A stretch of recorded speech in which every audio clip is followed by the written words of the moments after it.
Hi everyone. So aunty ಮನೆಯಲ್ಲಿ ಎಲ್ಲ function ಮುಗಿಸ್ಕೊಂಡು ಬಂದಾಯಿತು. ಇನ್ನು ಬೆಳಗ್ಗೆಯಿಂದ ನಮ್ಮ ದಿನಚರಿಗಳು ಶುರು ಆಗುತ್ತೆ. ಸೊ ಹಾಲು ಕರೆಯೋ ಮಿಷಿನ್ ತೊಗೊಂಡು ಬಂದಿದ್ದೀವಿ. ಬೇರೆ ಹಸುಗಳಿಗೆ ಹಾಕ್ತೀವಿ, ಬಟ್ ಈ ಹಸು ಹಾಕಿಸ್ಕೊಳ್ಳೋದಿಲ್ಲ. ಹಾಗಾಗಿ ಕೈಯಲ್ಲೇ ಕರ್ಕೊತಾ ಇದ್ದೀವಿ. ಇದಕ್ಕೂ ಕೂಡ ಅಭ್ಯಾಸ ಮಾಡಬೇಕು. ಏನು ಅಂತ ಅಂದರೆ ನಾವು ಎದ್ದೇಳೋದೆ 5:30ಗೆ ಎದ್ದೇಳ್ತೀವಿ. ಇನ್ನು ಅದನ್ನೆಲ್ಲ ಕ್ಲೀನ್ ಮಾಡಿಕೊಂಡು ಸಗಣಿ ಎಲ್ಲನೂ ಕೆತ್ತಲೆಲ್ಲ ತೊಳ್ಕೊಂಡು ಮಿಷಿನ್ ಸ್ಟಾರ್ಟ್ ಮಾಡಿ ಅದನ್ನು ಹಾಕೋದ್ರೊಳಗೆ ಟೈಮ್ ಆಗೋಗ್ಬಿಡುತ್ತೆ. ಅದಕ್ಕೋಸ್ಕರ ಇದು ಸ್ವಲ್ಪನೇ ಹಾಲು ಕೊಡ್ತಾ ಇರೋದು. ಸದ್ಯಕ್ಕೆ ಕೈಯಲ್ಲೇ ಕರೆದು ಹಾಕೋಣ ಅಂತ ಹೇಳಿ. ಇವಾಗ ಎಕ್ಸಾಮ್ ಬೇರೆ ಸ್ಟಾರ್ಟ್ ಆಗಿದೆ ಮಗಂದು. ಈ ಸರಿ ಎಲ್ಲ ಹಬ್ಬಗಳು ಬೇಗ ಬೇಗ ಬಂದು ಹೋಯಿತು. ಹಾಗೆಯೇ ಎಕ್ಸಾಮ್ ಕೂಡ ಬೇಗನೆ ಬಂದುಬಿಡ್ತು. ಅಕ್ಟೋಬರ್ಗೆಲ್ಲ ಎಕ್ಸಾಮ್ ಬರ್ತಾಯಿತ್ತು, ಬಟ್ ಈ ಸರಿ ಸೆಪ್ಟೆಂಬರ್ಗೆ ಎಕ್ಸಾಮ್ ಬಂದುಬಿಟ್ಟಿದೆ ಮಕ್ಳುಗಳದ್ದು. ಬೇಗ ಮುಗಿದ್ರೆ ಒಳ್ಳೆಯದೇ ಒಂದು ರೀತಿ. ಸೊ ರಜಕ್ಕಿಂತ ಮುಂಚೆನೇ ಎಕ್ಸಾಮ್ಗಳು ಮಾಡ್ತಾ ಇರೋದು ತುಂಬಾ ಖುಷಿಯಾಗುತ್ತೆ. ಎಷ್ಟೋ ಕಡೆ ಈ ಎಕ್ಸಾಮ್ನ ರಜೆ ಕಳೆದ ಮೇಲೆ ಮಾಡೋಣ ಅಂತ ಹೇಳಿ ಕೆಲವೊಂದು ಸ್ಕೂಲ್ಗಳಿಗೆ ಆಲ್ರೆಡಿ ರಜೆ ಕೊಟ್ಬಿಟ್ಟಿದ್ದಾರೆ. ಸೊ ಅವ್ರಿಗೆಲ್ಲ ರಜೆ ಕೊಟ್ಟ ಮೇಲೆ ನನ್ನ ಮಗಂದು ಎಕ್ಸಾಮ್ ಸ್ಟಾರ್ಟ್ ಆಗಿದೆ. ಅವನನ್ನು ಕಳಿಸೋವರೆಗೂ ಯಾವ ಕೆಲಸಗಳನ್ನೂ ಮಾಡ್ಕೊಳ್ಳೋದಕ್ಕಾಗಲ್ಲ. ಅವ್ನು ಕಳಿಸಿದ ನಂತರ ಕೊಟ್ಟಿಗೆ ಎಲ್ಲ ಕ್ಲೀನ್ ಮಾಡಿ ಹಸುಗಳನ್ನೆಲ್ಲ ಮೈ ತೊಳೆದು ಅವಕ್ಕೂ ನೀರು ಕುಡಿಸಿ, ಇನ್ನು ಕೊಟ್ಟಿಗೆ ಸ್ವಲ್ಪ ಗಲೀಜು ಮಾಡಿದರು, ಅದನ್ನೆಲ್ಲನೂ ಕ್ಲೀನ್ ಮಾಡಿ ಸಾಕಾಯಿತು.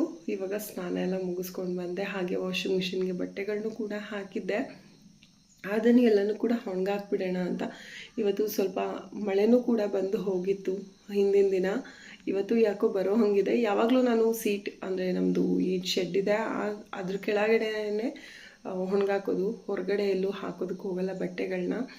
ಇನ್ನು ನಾನ್ ಸ್ಟಿಕ್ ಅಂತೂ ಯಾರು ಕೂಡ ಯೂಸ್ ಮಾಡ್ತಾ ಇಲ್ಲ. ಅಫ್ಕೋರ್ಸ್ ಇವಾಗ ಐರನ್ ತವಗಳನ್ನ ಯೂಸ್ ಮಾಡ್ತೀವಿ. ಅದನ್ನು ಯಾವಾಗಲೂ ಕೂಡ ವಾಶ್ ಮಾಡ್ತಾ ಇರ್ಬೋದು.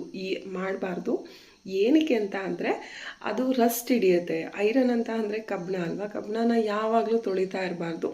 ಸೊ ಹಾಗೆಯೇ ದೋಸೆಗಳು ಒಂದೊಂದು ಸರಿ ಬರೋದೇ ಇಲ್ಲ. ಆ ಥರ ಯಾವಾಗಲೂ ತೊಳಿತಾ ಇದ್ದರೆ ಈ ರೀತಿ ಟಿಶ್ಯೂಯಿಂದ ನಾವು ದೋಸೆ ಎಲ್ಲ ಮಾಡಿದ್ಮೇಲೆ ಸ್ವಲ್ಪ ಬೆಚ್ಚಗಿರುತ್ತೆ ಅಲ್ವ ತವ, ಆಗ ಟಿಶ್ಯೂಯಿಂದ ನೀಟಾಗಿ ಈ ರೀತಿ ಹೊರಿಸ್ಕೊಂಡ್ಬಿಟ್ರೆ ನೀಟಾಗಿ ತೊಳೆದಿರೋ ಥರನೇ ಇರುತ್ತೆ.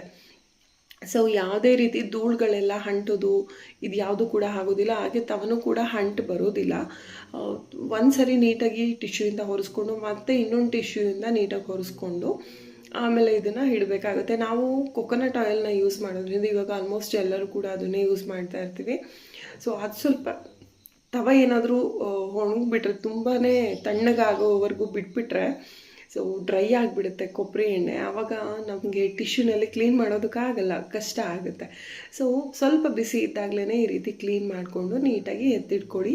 ಯಾವಾಗಲೂ ವಾಶ್ ಮಾಡಬೇಡಿ. 15 ದಿನಕ್ಕೂ ಅಥವಾ ತಿಂಗ್ಳಿಗೆ ಒಂದು ಸಲ ವಾಶ್ ಮಾಡಿಕೊಂಡ್ರೆ ಸಾಕಾಗುತ್ತೆ.